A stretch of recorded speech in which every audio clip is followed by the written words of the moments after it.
All right, let's just get right into it. We are going to tackle the one question that, let's be honest, probably keeps every single trader up at night.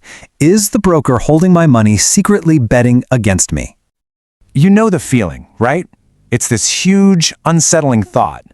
When you click that buy or sell button, is your broker on your team, or are they sitting on the other side of the table, just kind of waiting for you to slip up?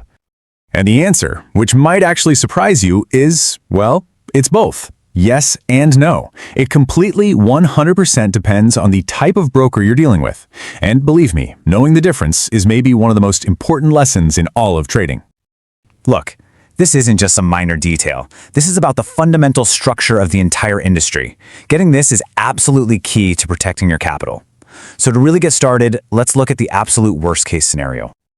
Yeah, this thing right here is an outright scam. It's called a bucket shop. A bucket shop isn't a real broker at all. They take your money, they give you a nice little platform that looks real, but your trades, they never actually go to the market. Not once. They are simply taking a direct bet that you will lose, and when you do, they just pocket your whole deposit. This is the dark side we all want to avoid. So the big question is, how do we tell the scams and the shady players from the legitimate ones? Well, it really all boils down to two very, very different business models. And I like to think of it like this: the difference between a toll booth operator and a casino. So on one side, you've got your A-book broker, they're our toll booth. And on the other, you've got the B-book broker, who basically becomes your direct opponent. They are the house. Let's break down exactly what that means for you and your money. Okay, so an A-book broker is what we'd call a true intermediary. Just picture them as a toll booth on the highway to the global financial markets. Simple, right? When you place a trade, they just pass it straight through to the big liquidity providers, the big banks. And for their trouble, they make a tiny fee, either from the spread or a small commission. So here's the crucial point. They want you to trade more, and they want you to trade for a long time. Your success actually means more business for them. It's a win-win. Now, let's talk about the B-book broker. They're often called a market maker. And they are, for all intents and purposes, the house. Just like in a casino. When you bet on buy, they literally take the sell side of that bet. Your trade doesn't get passed along to the wider market. No, it's just an internal wager between you and your broker. And this, right here, creates a massive conflict of interest. Because if you lose $100, they make $100. It's that simple. All right, so let's follow the money, because that always tells the real story. The way these two models are set up creates completely different incentives, and it all comes down to one really stark reality about retail trading. This statistic right here, this is what makes the B-book model so incredibly profitable for them. The sad truth is, the vast majority of retail traders, somewhere between 70 and 90%, end up losing money over the long haul. So for a broker who's acting as the house, this isn't a gamble. It's a predictable, steady stream of revenue. They're just playing the odds, and the odds are overwhelmingly on their side.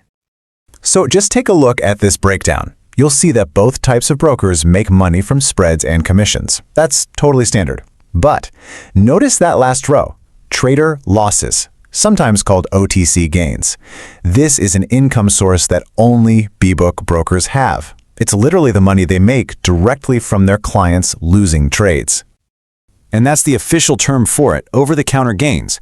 So when a B-book broker keeps your trade in-house and you lose, that loss doesn't just disappear into thin air. Nope, it becomes a line item on their P&L statement. Your blown account is literally their income.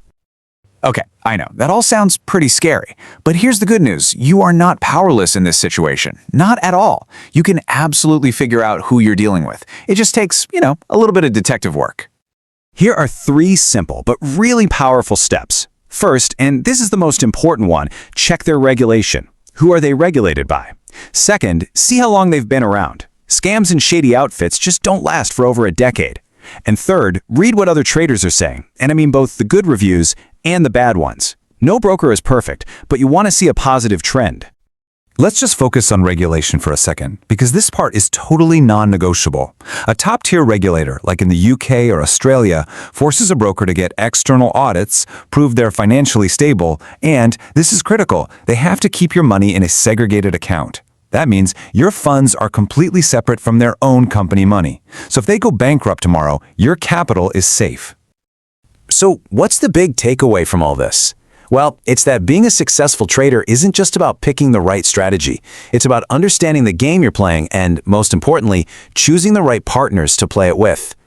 The ideal situation, the one you should be looking for, is what we call the win-win. With a real A-book broker, your incentives are perfectly aligned. They actually want you to make money, they want you to grow your account, and they want you to keep trading for years to come. The more successful you are, the more successful they are. It's a partnership, not a fight. At the end of the day, this quote right here says it all. The system, especially that B-book model, is literally fueled by emotional, impulsive, and undisciplined trading. So your best defense, no matter what broker you have, is your own discipline. A solid strategy and strict risk management make you a much, much less profitable client for the house. So I'll just leave you with this question. Now that you know the rules of the game, now that you understand how the different players make their money, what their incentives are, and how to spot the red flags, take a really hard look at your broker. Ask yourself, are they a toll booth or are they the house? Because that answer could make all the difference in the world.